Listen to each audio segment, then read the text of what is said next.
Башка аяларга караганча, үйдөгү аялыңызды, эже карындаштарыңызды караңыз. Эмнеге деп ойлойсуз? Анткени алардын сезимдери күчтүү болот.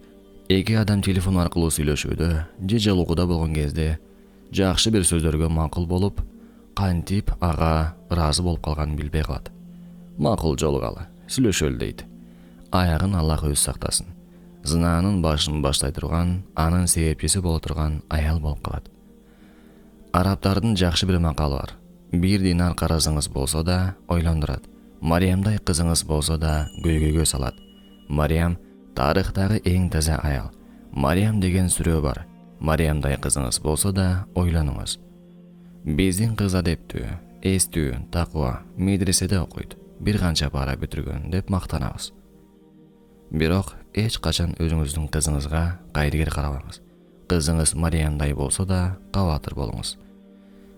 Динар карызыңыз болсо да ойлондурат. Эмне үчүн кызыңыз туурасында ойлонбойсуз? Эмне үчүн дегенде, кызыңыз ата-эненин жүзүн жерге каратып коет, эгерде туура тарбия көрбөсө.